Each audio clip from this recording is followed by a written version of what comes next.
Fathers Association, to Fathers Association, so we'll talk a bit about that.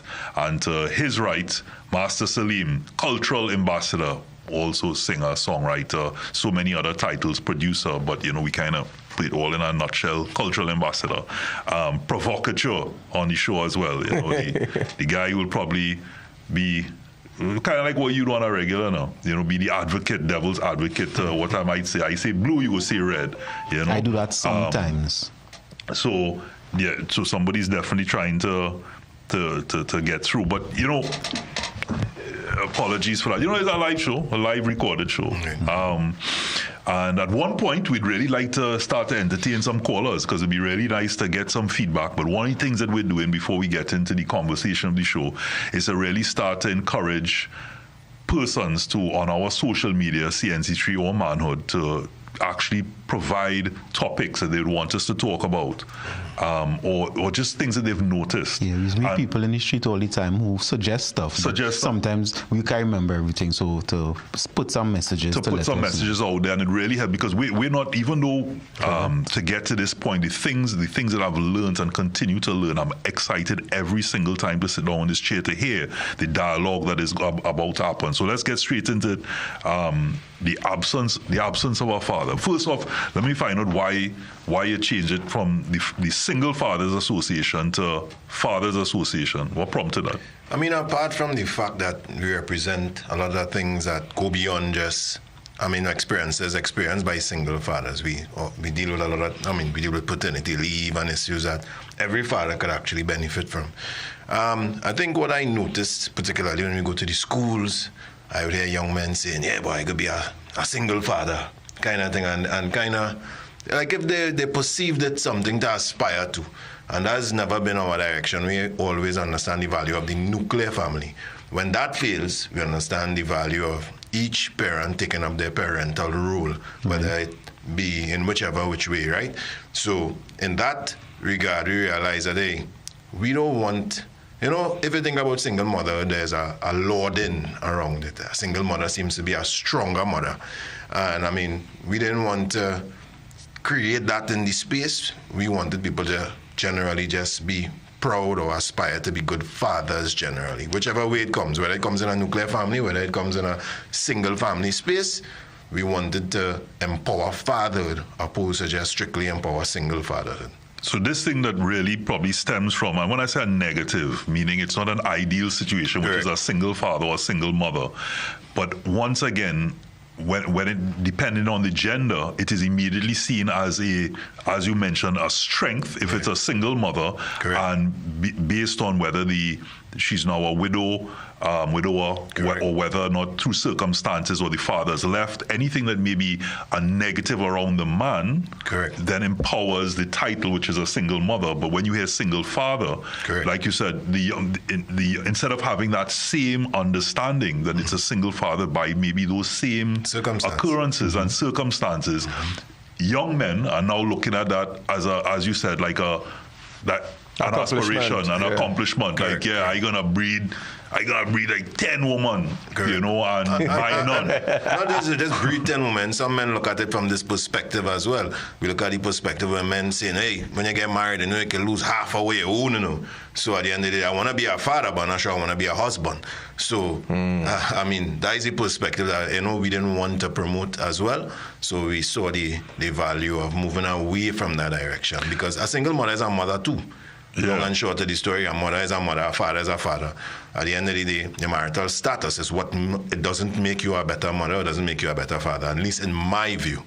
So on the show, Rhonda, sometimes we talk about the difference in when we say male, female, woman, man, and even masculinity, femininity, right? And in this case, the understanding of the difference between a father and a dad. Because anybody could father, well, biologically. Once it's not blank, right? Once you point at the man. We had a conversation, but he has to. So whether they blank out now, the fact is they weren't blanks before. Or as the nature of the topic suggests, you know, my mother used to wile my father back in the day and used to say, you know, I think I told you this way, he goes, you know, your daddy ain't your daddy, but your daddy don't know, right? Which is coming to a point, you know, as we will discuss further, when we talk about paternity tests, and many women out, many men, children out there think their father is their father, but that's not really their father, you know, but I want to come back before we go into that, and this is just the nature of the show. Is the first segment is really a general understanding to the difference between, like I said, being a father, and then the commitment is where you really are now being a dad. Right. I mean, I guess people would use words differently. Some people would put greater prestige on the word father than dad. I guess it's subjective as into how you perceive it. But I get your general point. A man who just implant a seed versus a man who dare to raise a tree. Right. You understand? So, I mean, the thing about fatherhood, I think there's a perception. It's always easier for us to lean towards the deadbeat father, and I think particularly as men within our generation, many of us growing up with single fathers as well, single mothers rather, it's always easy to look for that deadbeat father. But I mean, in my experience over the years, I have been able to be exposed to a lot of men who was that father figure, that fathering was fathering to them. I was also exposed to a number of men who they perceived their view of loving the children or fathering the children was basically through provision or providing for them. So you mightn't get them saying, I love you, but they'll work their life out till they die to take care of you. You understand? So it is a whole weird, I don't say weird, it's a unique, it's a subjective perception of how you view father. Because as I said, we could look at the man who just implant the seed and say, generally, okay, he didn't want a part of the product. But when you use words like deadbeat, when it's like a deadbeat father, because I mean that is a perception, right? Like if you've walked away or you just decide, hey, I want to procreate and you don't take any responsibility for it. So I understand why the term will come deadbeat. But what about the persons who really, because I'm sure you've experienced this before, just really couldn't mentally, financially, whatever the case may be, was in a space that they probably would have seen it's better that I'm not around this child. And, you know, we could throw out all sorts of things about, well, you weren't thinking about that when you did the act, you know, when you release, and all of these things that we constantly see people say. But, okay, well, it happened, you know, human nature, you have sex, you want to have sex here. I mean, men don't have that luxury, though. Men don't have that luxury to say, I get you pregnant, but because I was in a bad mental space, or I didn't have a job at this point in time, or possibly my mother just died and I was traumatized. Men don't have the luxury, or women don't have the luxury. Men don't have that luxury. What I'm saying is, women have to, regardless of, you can walk away, but the woman can't walk away. Yeah, I mean, there are cases where women have walked away. But I'm talking about until birth. Right, exactly. The woman can't walk away. I mean, you can walk away, but you're still walking away with the child. Right. Yeah. But you understand my perspective. My perspective is that at the end of the day, explaining the person that you explained, he is who will be considered the deadbeat father, regardless of whatever happening in his life. It kind of, to society, you're the deadbeat father, right? Because you walked away. So it don't really have an excuse for that man. So that man doesn't have a different label to deadbeat father. He will be considered deadbeat father nonetheless because he was not involved in the child's life. But you Salim, were raised by a single mother. Yeah. And, you know, we've had that conversation about, you know, you always hear people say that a mother should never tell a father or another male how to be a father because she could never know, and vice versa. Yeah. But you saying that, you know, you had a very strong mother, and look how you turn out. Bro, like, I don't know if from my upbringing was one of a kind, maybe. Yeah. I had a single mother too. But I came from a single mother's home, right? My father died when I was a baby. Right. And my mother decided, listen, I have 2 sons, and my life is now devoted to them. Correct. And we didn't get away with anything. Like, my mother, you know, she would scold us. I don't know if my mother was trying to instill into us the qualities of my father. But when it was time for that cut, my mother didn't, she didn't think 2 times, you know. If she went and cry afterwards, she did. But I telling you, I get with everything you could think about. So you're saying that the role of the father would have been the cut. I mean, like that. No. When the other. So let me tell you, my mother is the kind of person that I could have talked about anything with. So my mother had sex conversations with me as a man, like if she was a man. Right. You know, she had those conversations. I mean, I didn't listen to a few, but. You know, she would cringe. She would have these conversations. Like, my mother was the person that I feared the most, and at the same time, the person that I felt most comfortable to talk to about anything. So, not just the cut was being the father role, but you know, having those pet talks. Right. Son, being a man is, you know, trying to take on your responsibilities as it comes, and you know you're going through this stage in your life now, and then you'll hit puberty, and then you would, you know, start feeling a different way, and then you know you get into your adult life, and things would be different, and when you have a girlfriend, and it's different to when you have a wife, and all these things. I think a woman can do certain things based on what she's experienced from a man. I mean, I had a single mother as well.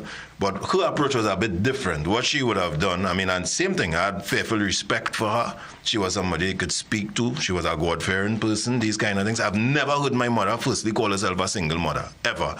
And what she did is she put us in spaces with male mentors. Mm-hmm. So, Pathfinders, church groups, these kind of sporting initiatives, she put us in spaces where we saw men.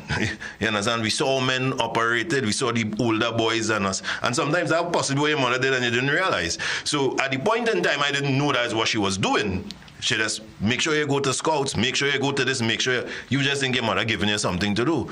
But it's only after and before she died, she explained that at the end of the day, though I'm a woman and I could possibly bring you up on the right side of the law, there are certain things that she could never, as a woman, explain to her. My mother can't explain to me about an erection. She's never had one. Right. So, you see what you're saying there, and that's what I was going to tell you, is that a mother could tell you things about what she know about a man, right, but a woman can't tell you about having a penis. I just give you that example. Yeah. So it's not to say she talked to you like a man. She talked to you, like, say, from an objective point of view or from a place of knowledge. And what is important, because you see, there's a difference in the way a woman will bring up her boy children because her husband died versus a difference you bring up a man if the man leave her. Right, that one. And then there's a difference, because I bring in this context, and after, in the next segment, as we go into the break just now, is that then there's a difference if the man leave her, if it's a divorce, if it's an outside woman. All of those contexts important with how that single mother, or even a mother who say, I don't even need a man. I just go in our clinic, like you said, for example, or I just need a man to breed me, and I have a child. So all of those will bring a different context in the way a woman will bring up a man. Very well said. Absolutely right. You hear some single mothers who went through different experiences, as I said, one when the man possibly left. You would, and I find that a lot with men. A man will always tell you that is like, who grew up with a single mother. And even my mother said it to us, take care of your wife, take care of your children. It's hardly ever told to that young man or that young boy, care about yourself too. Not that she don't care about you. Yeah, absolutely right. Yeah, but she correct. Yeah, exactly, because she understands. Yeah, so she understands what she lacked. So she doesn't want her son to become that to anybody else. So take care of your wife, take care of your children. But sometimes the boy needs to hear and make sure they take care of you too. So we're gonna go to a break, but I want you to come back from the break talking about the impact of not having a father in your life. I mean, and we're not talking about leaving. We're not talking about the fact that you grew up without a dad, but specifically a father, like I said, a father leaving, and the expression of the mother or the feelings the mother would have raising that child, and your outlook on men, because they always say that a child looks at, one, how you treat a woman, but also how a woman treats you, and they know that would then be their path, but also do they then turn to a life of crime. So we're taking our short break. We're talking about the impact or the absence of a father. Okay, let me see you Cherry Hill. Yeah, now take it back. Let me see you rock off, shake off, shake off. Let me see you rock off. Let me see you kick right. Now step forward, now step back. Lucozade, bring the energy. Unbeatable taste, new look. Shake off. Let me see you rock off. Mom, Dad, this is Trevor. Hi. He's no Kieran.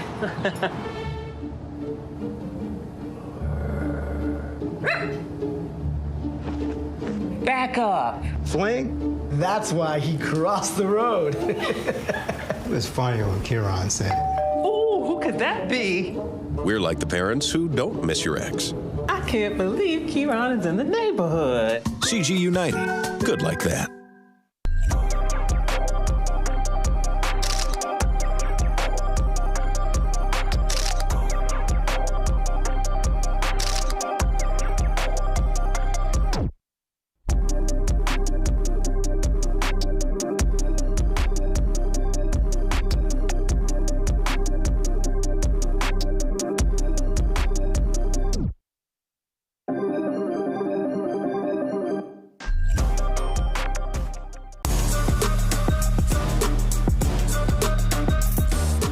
This is ManHOOD. We're talking about the absence of a father. Right. And what have you seen in terms of your line of work? What have you seen as some of the effects of having an absent father? Boy, I think one of the greatest things is anxiety. The child suffers a great deal of anxiety, more than anything else. A sense of belonging. You could see the absence with the young boys particularly. You see that same-sex relationship. I'm not saying they don't have a value with girls as well, but that sense of belonging, a sense of protection, those kind of things. And I always remember something, and maybe I should share that with you, and it's actually a positive story, but it opened my eyes to the value of the presence of a father. It was a young man. He's known in certain spaces as Zion, popular kind of positive impact he had in his school and these things. And as Zion, his mother and his father had the perfect co-parenting relationship. Okay. So he could go anywhere he want and these kind of things. But for some reason, he particularly, and he told me he's most of the times with his dad. So I said, well, you tell me why. And he said, Mr. Fields, when I'm with my dad, I feel like a child. And I said, what do you mean by that? He said, because when I'm with mommy, I'm bigger than mommy, stronger than mommy. He usurped the authority as a man. So if anything come in the house, if anybody come in the house, he would usurp the authority to protect his mother. But when he's with his father, he feels like he will be his aid more than his protector. So it shows the... I like that. Yeah, it showed me, even though I've been doing it all the time, that there's a greater sense of comfort, peace of mind, relaxation, because daddy there. First of all, to begin with, and being a young boy who grew up in that space as well, my brother and I, at a certain age, we be watching my mother back. That is what you're thinking about. You're watching to see if anybody coming to even be involved with her emotionally as well. You want to protect your mother from everything because you've become, physically bigger, voice heavier, faster, stronger. And these kind of, she's most likely or all the time possibly wiser, but in the end, in your mind, you are now the new protector and you are to defend her. So, and that creates a sense of anxiety. I would say, and I've shared this many times on the show, when my father finally passed, in those moments, I went from years of doing marathon for him, raising funds, working with my brother, my sisters, always trying to find a way to get him to the next level of treatment. And it was at the point of his last breath, and you realize that, hey, your father's going, that I went from, like I said, this position of the, I wouldn't say the leading the expedition, so to speak, but as a child, I looked and said, wait, Dad, you leaving me? I literally had an image of my head as a 6-year-old holding his hand, walking down as if he was walking away into the light, feeling you're leaving me. Who then? You always hear this thing about the only person in the world that wants you to be better than you is your father. And so I asked myself, when me knowing that I've had my father for 40 plus years, with persons who don't have that in their life, and I know full credit to the mothers out there who are doing their best and doing all that they can to raise that child, you still won't know what the impact would have been because it wasn't around. Right. And are we now, Johanse, Rondell, are we now seeing that manifest in so many ways where a lot of the young men out there are not even emotionally able to understand or cope with what is happening as a result of not having that father figure in their life? Well, I would say yes, immediately, right? Because and I'll give it from two perspectives, a personal perspective and also a professional perspective, is that whether or not, for me, my father didn't live with me from maybe about 3 years old, right? And well, he wasn't around as much as I would have wanted. But whenever we did interact, what it gave me was perspective in terms of myself. Right, so that is one, and then perspective two as a man. So I see how this man behave, and this man is my blood.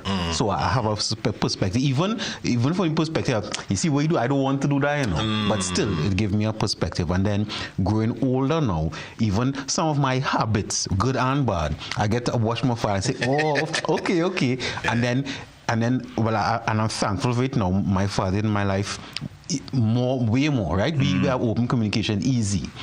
And so I could even ask her, say, well, tell me about, when you're with this girl, what it is, when you feel anxiety, how you handle it, when so forth and so on. So from a personal point of view, just having a man, whether he's the best man, the worst man, the man, just that perspective. And I could tell you, even now, there's still things, even at my age now, where I'm like, there's nobody else I could think of that I'd want to ask certain things, even at this stage of my life, that I wouldn't, that I know I only want to hear from my father.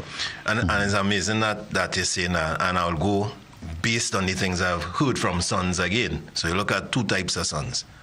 Son like yourself, who's had a father there all the time, and most time when you speak to sons like that, they tell you, boy, and you ask them, what's the best, what do you think is the best version of a father? The most times they would say, if I could be half as good as my father, I would have accomplished that. But when you speak to the young boy who grew up without a father, his version is, I don't want to be nothing like my father. So it goes to show the importance of the presence of the father, you know. That boy who got that experience, because, I mean, my father was there for a while and then they divorced and separated. So, really and truly, I don't have that experience. I don't understand what that emotion is that you have, that I can't ask nobody else a question beside my father. Because I didn't have that experience. Same thing. But with your kids now, with your children now. I know go to come with that part. But because I have fathered differently, and I've seen the relationship I have with my sons, I've been able to live that vicariously through them. And still wonder, like, how them just tell me to love me so easy, boy? You understand? Do you think you overcompensate?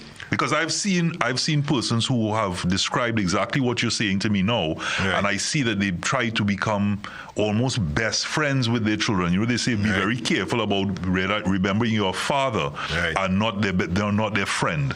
Right. And do you feel that you? Nah. But this part of it, my mother was a common entrance teacher. Most of the disciplinary skills I get was from her. More so than even the time that my father lived with me, my father will talk to you, and you know, you kind of listen.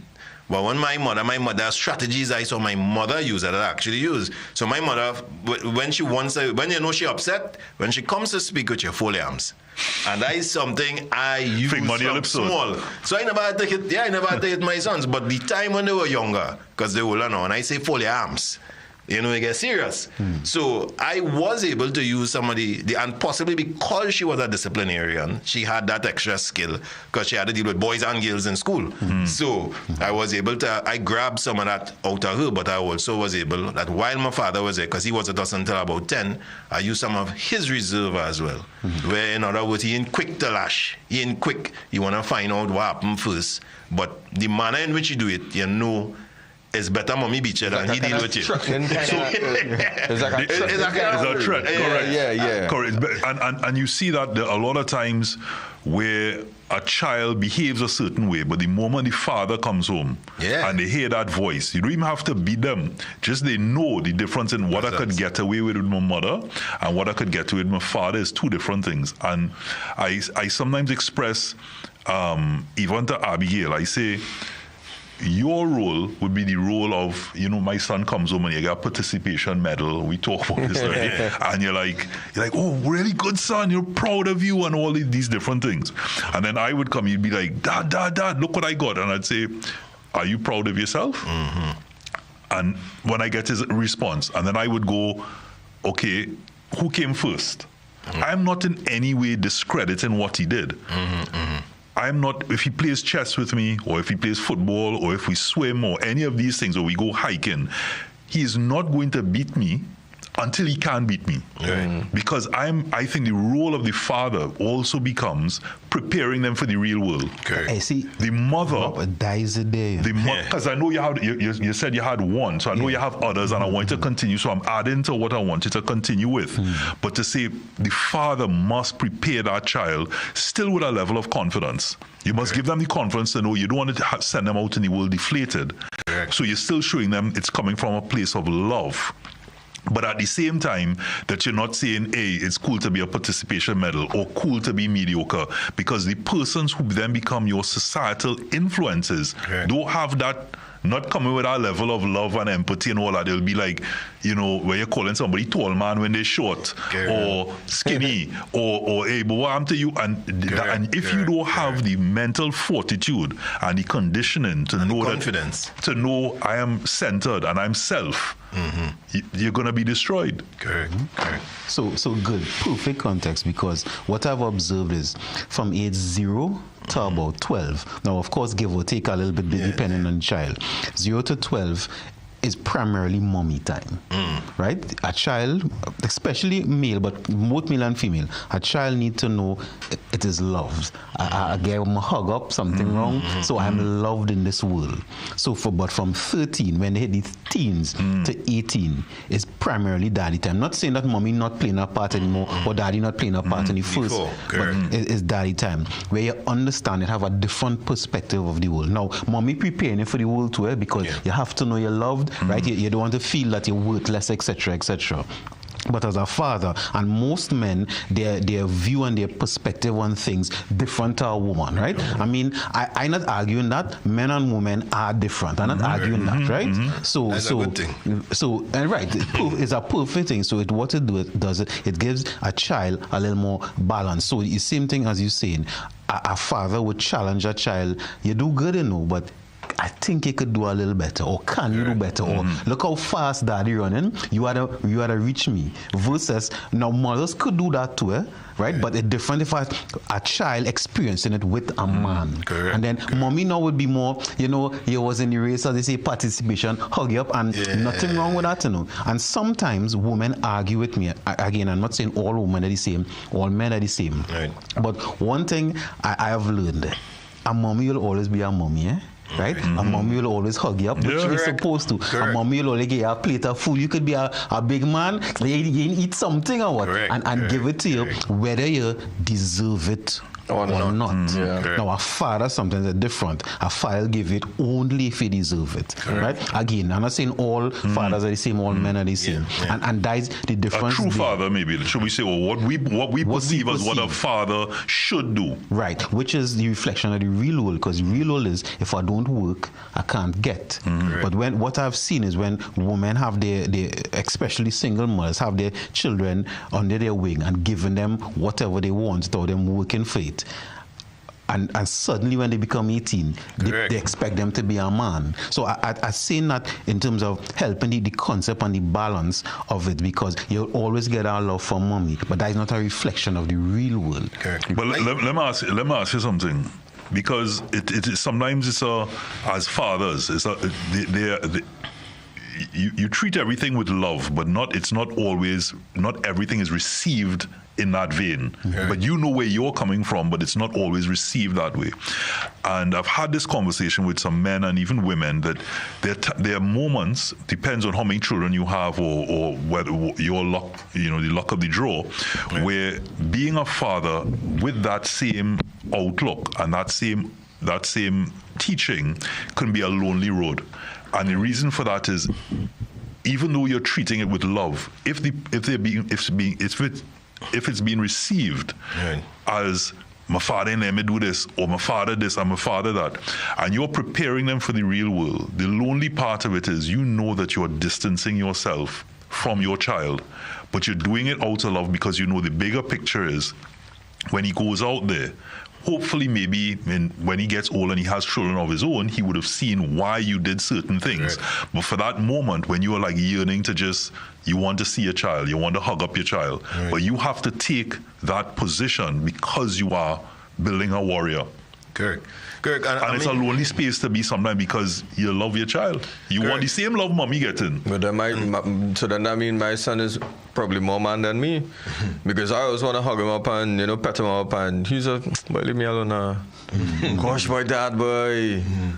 But if his grandmother's around, all he love and hug up passing.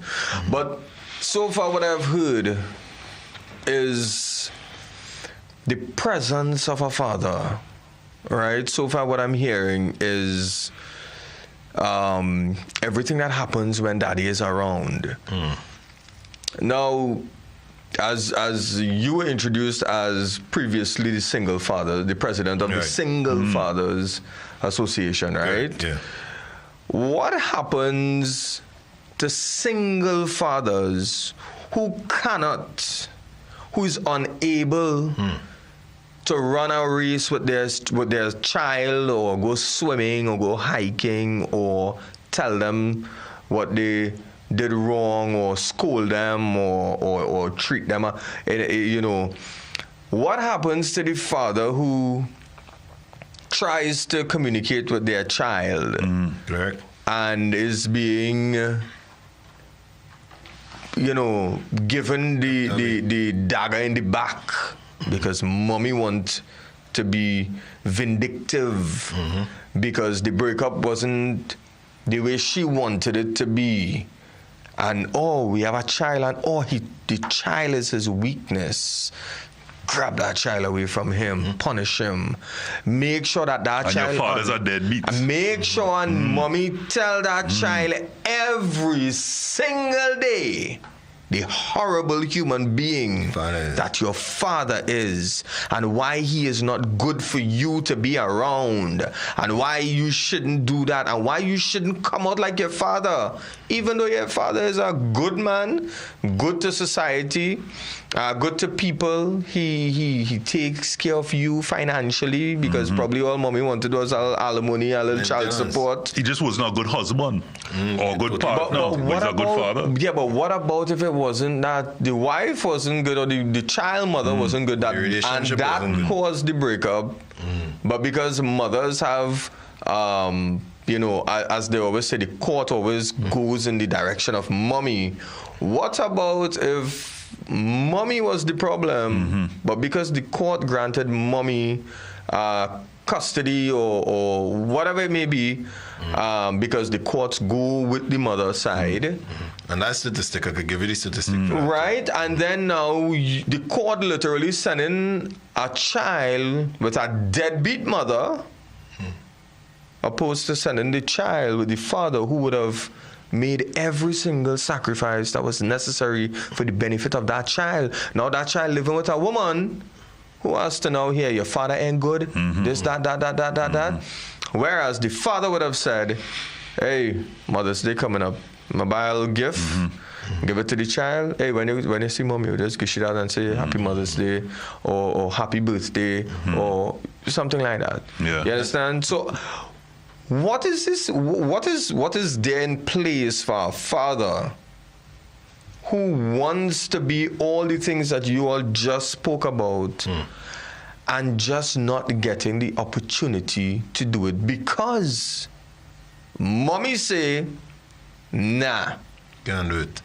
And definitely, that's the side that we don't ever look at. We fail to realize that an ostracized father is an absent father also. Mm-hmm.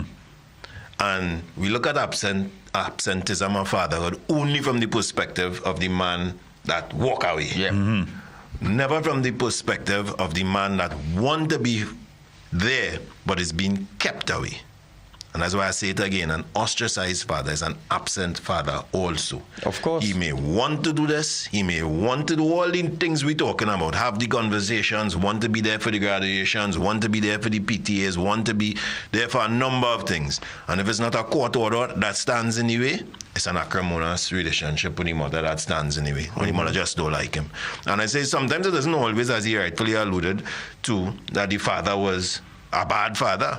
The relationship possibly didn't work. Sometimes, I mean, even if the mother was the unfaithful one, at the end of the day, the statistic in our family court, that's just a study we did in 2018 that was sponsored by the European Union, in cases where mother and father is on equal footing, when neither is a threat to the child, both have the financial competence to take care of the child, 66% of the time the mother is given care and control over the child.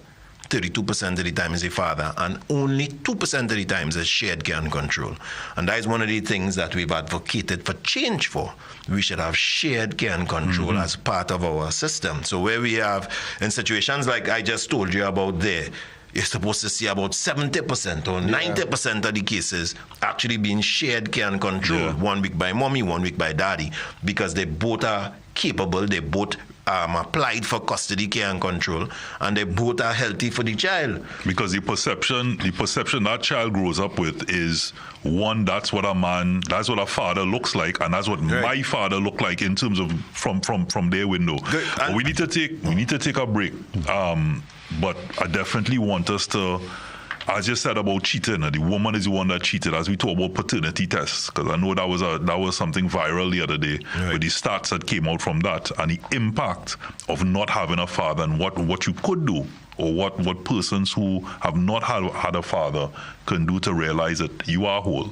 You can make a difference. So we're talking about the absence of a father. Taking a short break.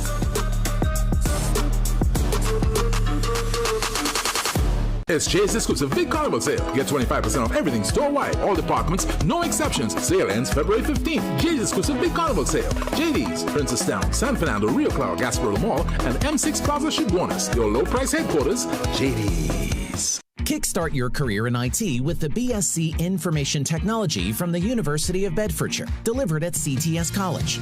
The BSc Information Technology equips students for the latest jobs in the IT field. Benefit from online learning environment, dedicated program manager, WhatsApp groups with students and lecturers, shared drive with lecture notes, recordings, assignments, and more. Tutorial support for assignments. Email CTS College on study@ctscollege.com. Get a free pair of polarized sunglasses with the purchase of new Gen S Transitions lenses with anti-reflective coating and frames. Selected designer frames now just $4.99 with additional promotions. Hurry, limited time only at Seaview Optical. This is Manhood, and today we're discussing the absence of a father. Now, I have a question that I want to ask, and the question is this.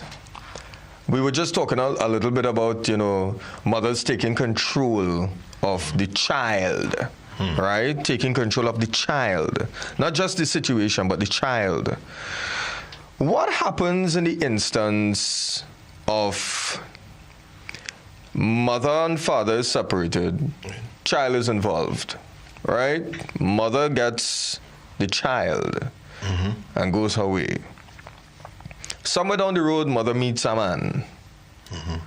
Man comes into life, possibly marriage, plus possibly more children. Mother now decides to say to that child, this is your daddy. Or you have to call this person dad or daddy or whatever. Now, usually the courts would grant every other weekend and stuff like that, and whatever to fathers and whatever, right? Every other weekend now, child coming down by who he know father is. Right. And then he have to go back there and daddy. Is that confusing that child? Is that putting that child in a position where mentally I want to say that you is not my father, Robert. Like, you is not my father. I have a father. It depends on, you gave an example about unhealthy co-parenting, right? Because the reality is if a family, mother and father split up, a reality, maybe both could be remarried, both could have new partners. That's a reality. Yeah. So we're not pretending that don't exist.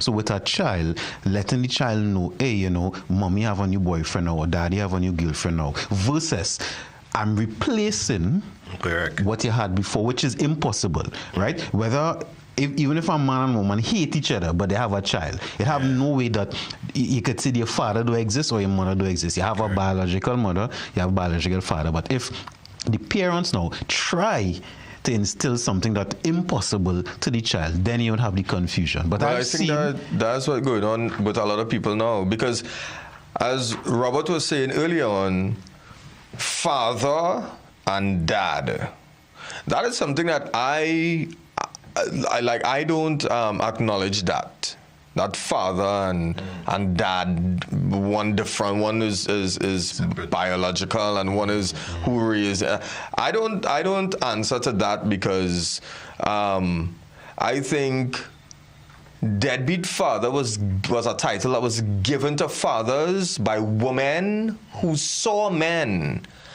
as he and dancing to my rhythm. Right. And you have to be honest, most of the labels. Am I right though? Or do you think that Well, the narrative, yeah. I mean, that title is what a man would come up with to say, hey, you are deadbeat, because a man, as you could mention, I mean, the same sex, the connection that we have, the conversations that we could have without having to explain something further is all there as a result of us being men. So another man, I'm almost sure with many of the terms that come up, toxic masculinity and all of these other terms. I'm almost certain it wasn't created by a man. Exactly. We don't know for sure, but if I'm a betting man, there are some instances whom men think that they are the perfect father.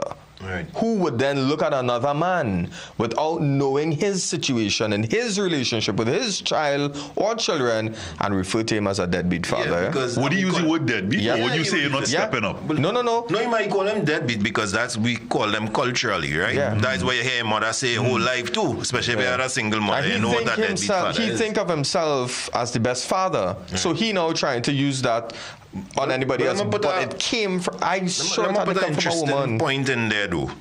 Most times you hear the reference of deadbeat father is always attached to monetary contribution. Is a man a deadbeat because he cannot contribute financially at some particular point in time?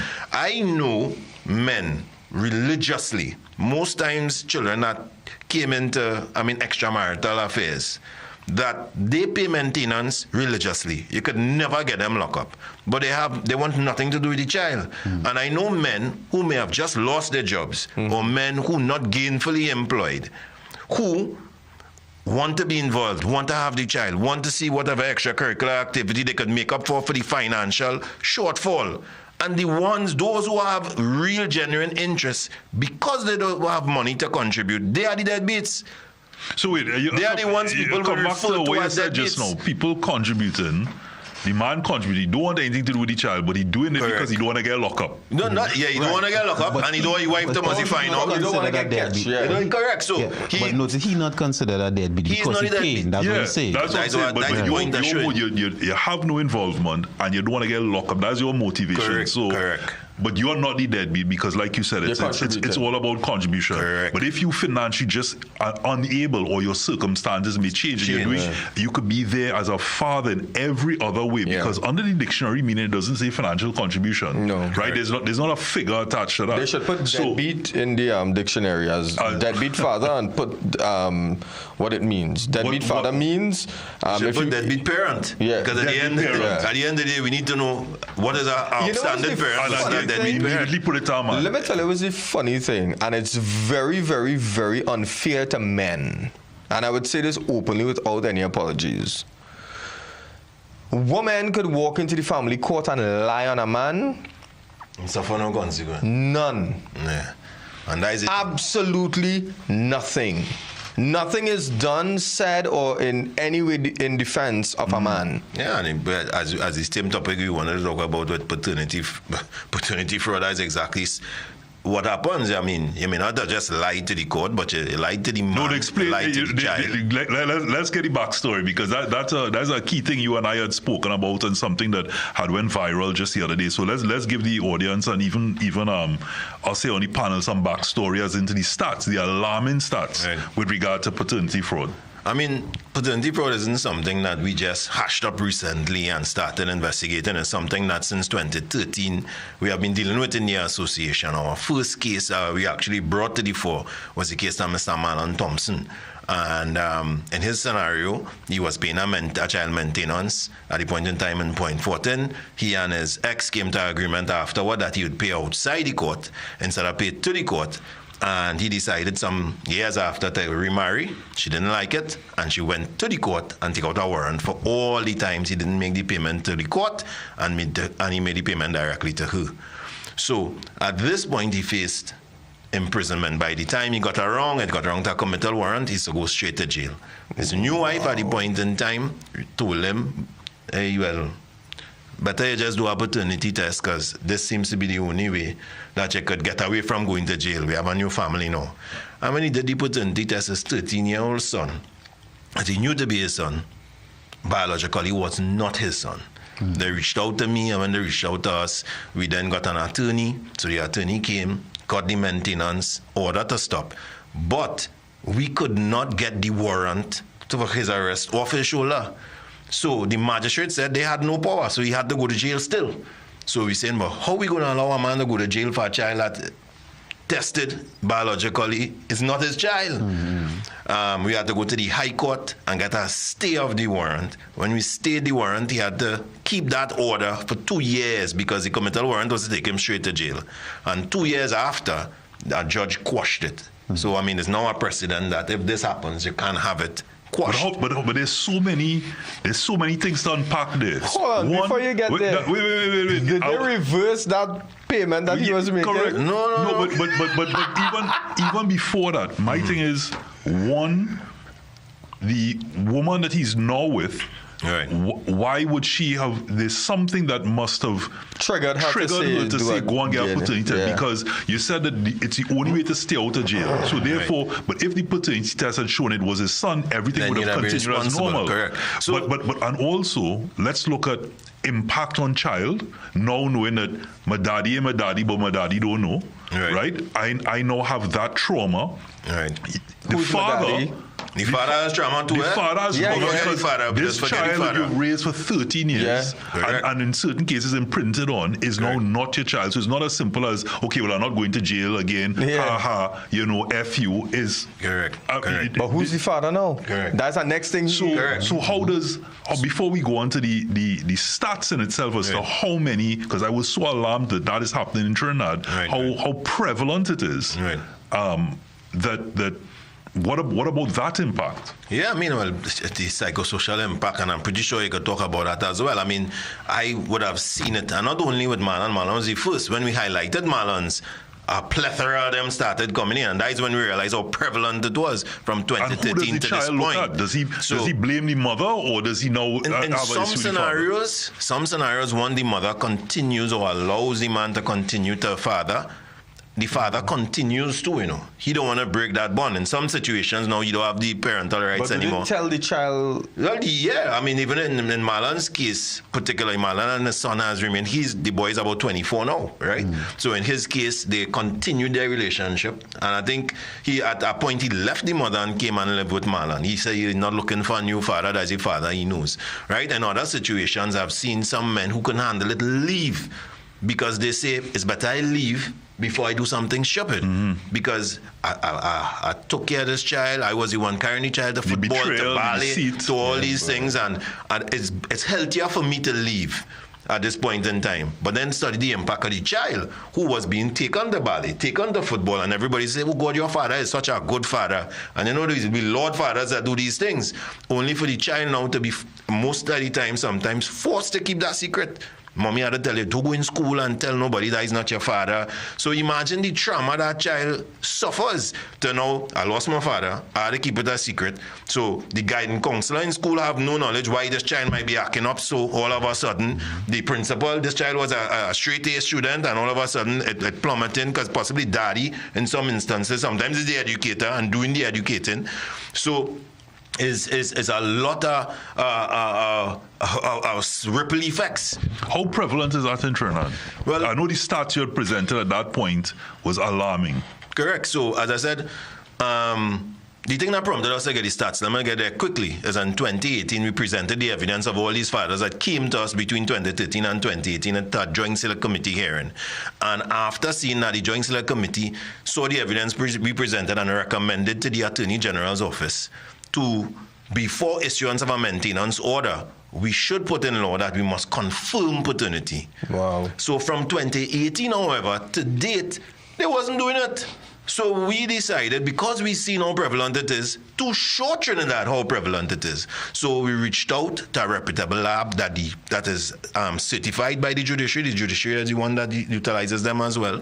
And we told them that we want to do a sample study on the prevalence of the number of fathers that test negative versus positive.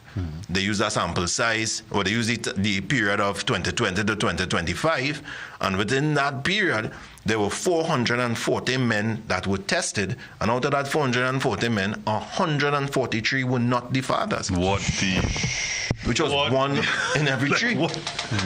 And one of the real surprising things about that, now there's two subcategories, right? So there was a peace of mind, those who possibly went by themselves, and then there was a category for court mandated to go. And out of those, there were 82 that were court mandated to go, and 24 of those 82 were not the fathers of their children, which was about 30%. And the funny thing, one thing that stuck out to me, they gave us the graphs and the breakdown, and they presented that in our presentation. In the year 2020 in particular, there were more fathers that tested negative than positive that were sent by the court. Every single year of testing, there were negative recording. And that blew my mind, because this is not just 143 men whose heart has been broken, shattered, destroyed. You're talking about 143 children. You're talking about not only that, 143 grandmothers who is not the grandmother no more. So I often show women this impacts your life as well. 143 aunts, uncles, and whose children were the cousins and not the biological children anymore. And if that whole extended family. The friendships, all of these things, because if you, at that point, the thing is, my question outside of that is, what about the violence? What about the violence, one, of that man now finding that out and thinking about the betrayal? I mean, may now take to action that is never acceptable, but at the same time, you're like, okay, well, this man is now finding out this after all these years, and could imagine the torment he may have gone through, and also the children, what they may then do as a result of saying, wow, look what my mother has done. And this was so. And sometimes do they know? You think what is the statistics of the women that might go in the relationship that they know they cheated, or they know they've had several partners? This is what I'm going to do, right? So we presented the quantitative analysis, which is the figures. And we are about to embark on the qualitative that will show the reasoning for a lot of it. But Jamaica did a similar study. And in the qualitative side of it, they showed possibly about 80%, over 80% of the men said, hey, we, even though, are willing to continue to parent. But there was a percentage of 5% that said, if I hear that, I will kill her. You understand what I'm showing you? If that happened, I would kill her. So it shows that there is a minor percent at the end of the day that it could have a negative impact. And this is why you need to deter the behavior in the first place. This is why it's important to be honest in the first place, because the mother must know. And looking at the other side, on the woman, when they spoke to the woman, there were as many as 12.5% that said, hey, what? I knew of this that he wasn't the father. The mass majority said, I know he was one of the candidates. So I wasn't sure if he or the next man or whatever.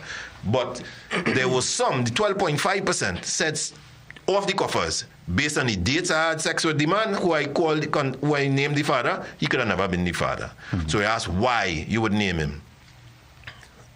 Socio-economic standing, status, that is the man I'd like and I wanted to be with. He would have been the better man for me. These were the kind of responses, you understand?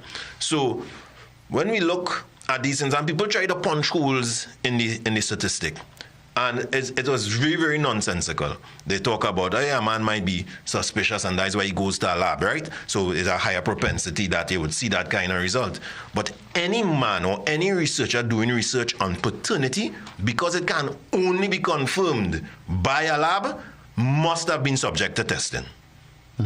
Anybody that makes up that sample size, you can't take your research and just drop them in the community and just tell men who believe they are fathers or name on a birth paper if they are the biological parents. You must have been subjected to that testing. Another reason why we use the lab, because even though it's one lab, you must believe that the men that were tested were of a different age bracket, varying age bracket. They were various ethnicity. They were various various marital status, also various socioeconomic standing, and they all came from varying parts of Trinidad and Tobago. So the sample size is diverse. But this is not a cheap thing to do. It's not like you could say, hey, I'm going to get an HIV test or something. A paternity test is a very costly thing. It's become more affordable now. We can get a paternity test now for as little as $1,200. Right. Before it was like $3,500 and those kind of things. So but to the average though, even $1,200 is a lot of money. If you're getting paid $5,000 or even $3,000 so in a month, like you say, if you're part of the deadbeat, where you might be seen as money, you're not going to now say, hey, them a pay $1,200. If you're a deadbeat, you wouldn't, that's not something you just had the money to had do. The money to go and do. But you also have where, the obvious thing could be, well, you do see the child not looking like you, but or looks like you, so you don't even have that. But as you and I have had that discussion before, where the instances where the father was the brother. Yeah. Sometimes know that this is something that this is my perspective.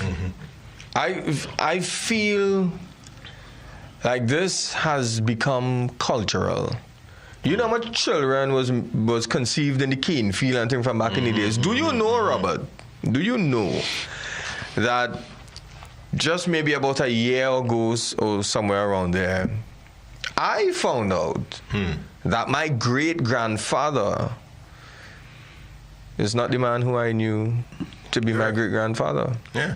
And it took a family member of mine to go do paternity tests from Colombia, going to find who we always knew to be my grandfather's brother. Okay. We went, my grandfather's sister, his next sister in the United States, she did paternity tests with all of them. Multiple paternity tests. And all of them came back. Nigga, you want to know the part about that? There are quote-unquote 3 siblings of my grandfather who's still alive. One of the paternity tests showed that 2 of them is not. Right. And you see, people finding this out a lot more now. We have things like DNA ancestrage. Everybody testing the DNA ancestrage. And a lot of people realizing, well, my father is not my father. Like I tell you, my daddy and my daddy don't know. Correct, but we had to realize the value and importance of this for us, particularly for men. at the end of the day, this goes beyond just the emotional part of it or the legal part of it. I mean, what about the financial repercussions of this, the health repercussions of this? You're talking about the financial aspect when you have some family heirloom, or whether it's money or land that you have and you want to leave it for your generation, and you're actually not doing that because somebody lied to you. You understand? Somebody told you this is your child and it's not your child. Look, we have so much a health issue sometimes, health complications, and the first thing the doctor does ask is what's happened in your family. Correct. That's where genetic testing comes in. If you don't have a... I'll give a next perspective too. And this happened. I had about 3 families that this happened to, right? They were having conflict in the family, and I was doing mediation for the family. And they would say, this sibling, not like everybody else, right? And it's only after you find out it's a different father, right? Now, I put it in that way because even though that's not, people getting along may not be a biological thing, but you could even understand, you could say, well, I'm not getting it because I'm somebody different now.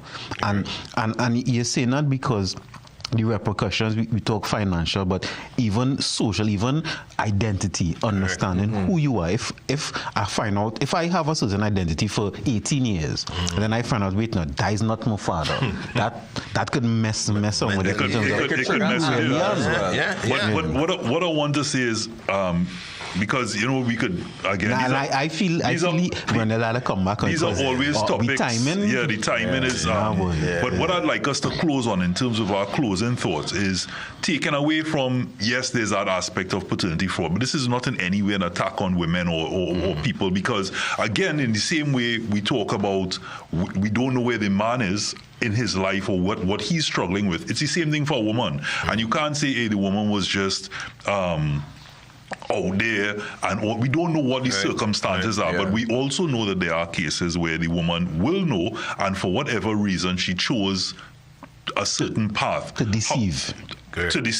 Right? But again, this is not a show ever about negativity or pointing or blaming or anything. It's always to say, how can we move forward? What is the positive? And in the positive, as we talk about the absence of the father, we want to come down to, and I'm asking you gentlemen to give some thoughts on not only the discussion that's happened here now, but your experiences and words of advice to those listening on, to when the father is not present for whatever reason, or present but really not present in terms of not functioning in the way because they're going through whatever they're going through.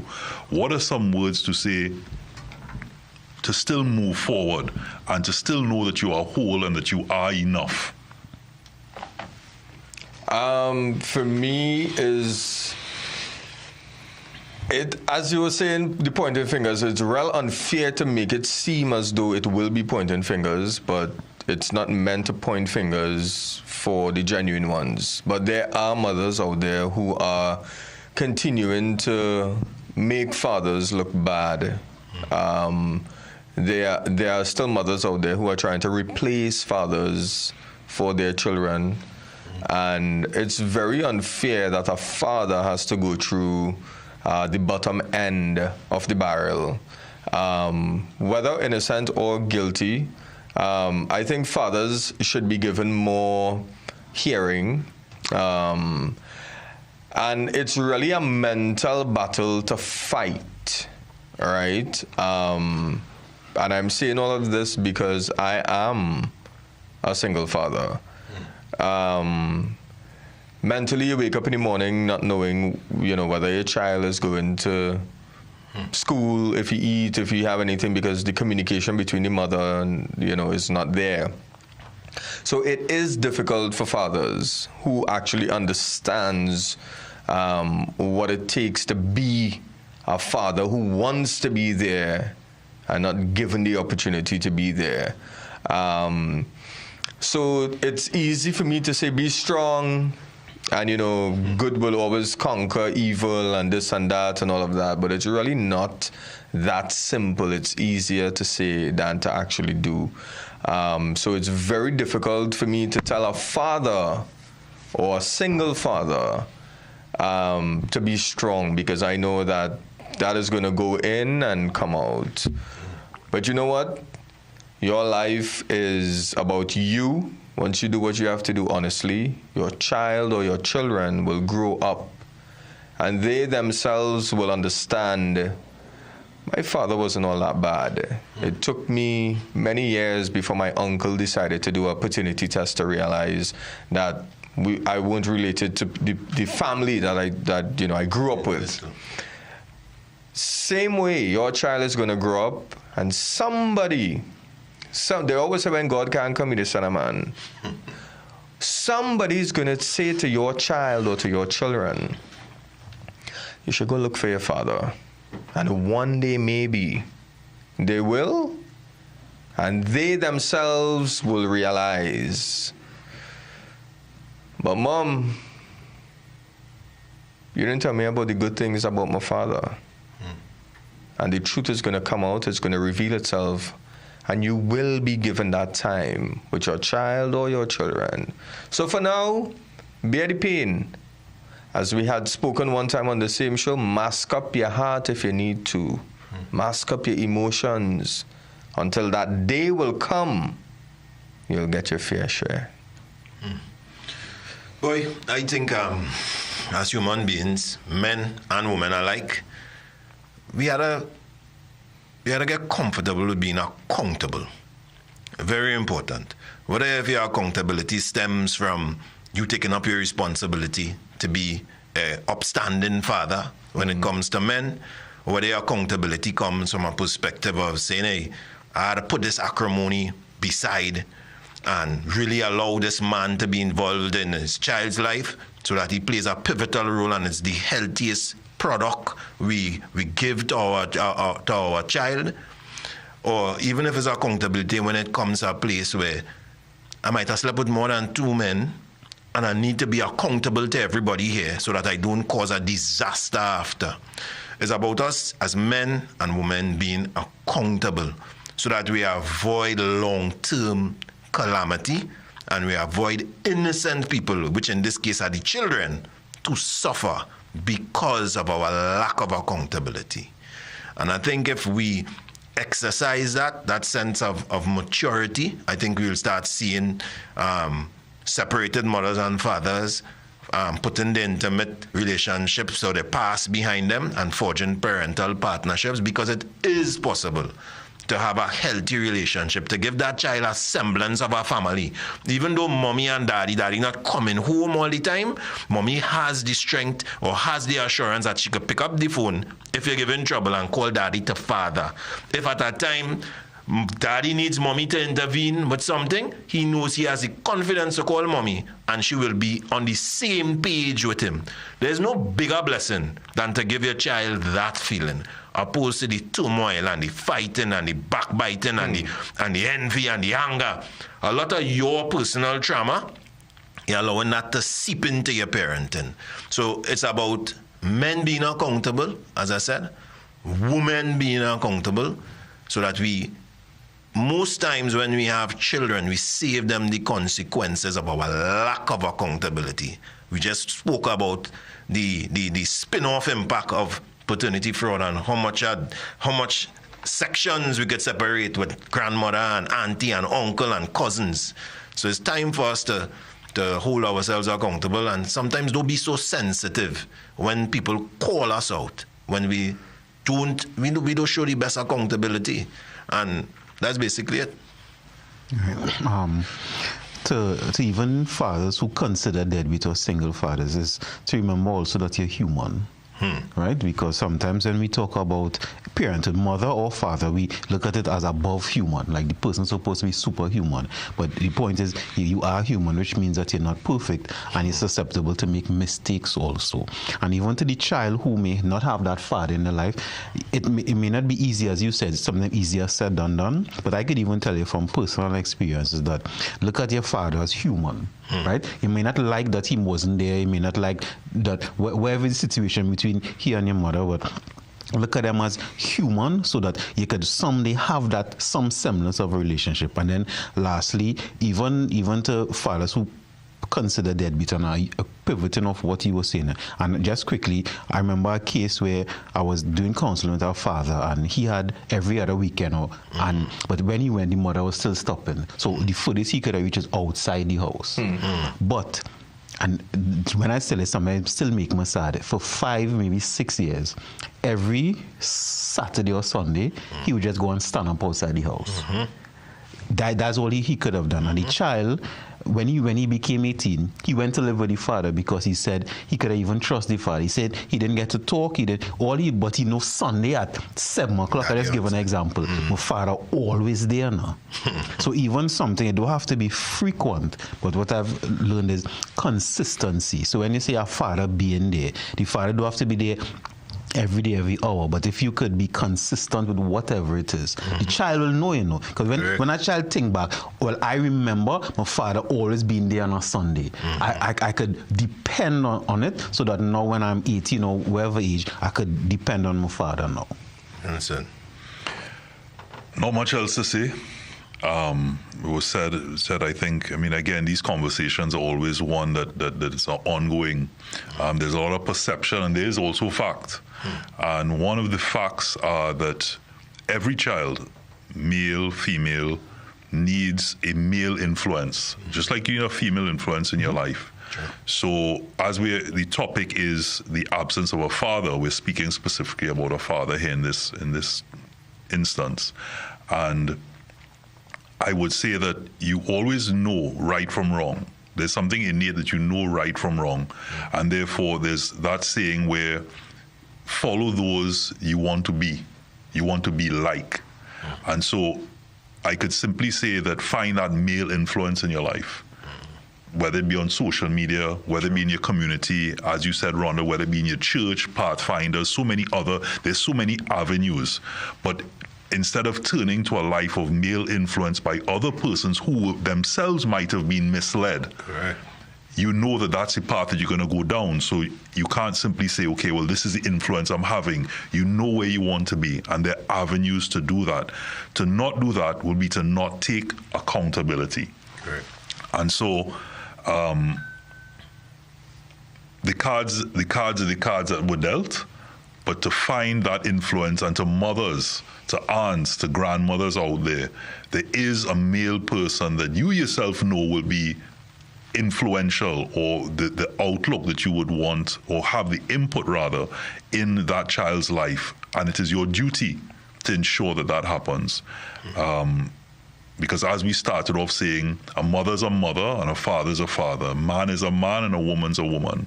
And that which a woman feels, a man can't understand, and vice versa. So, great conversation here today, guys. Johanse, Rondell, Salim.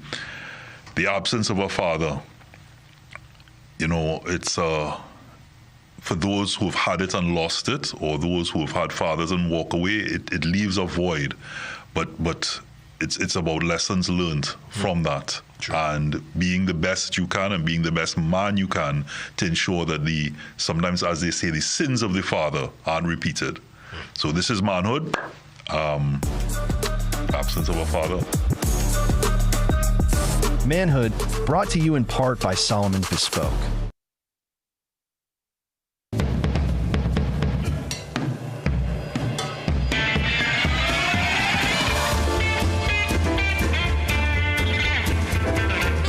You're watching CNC3.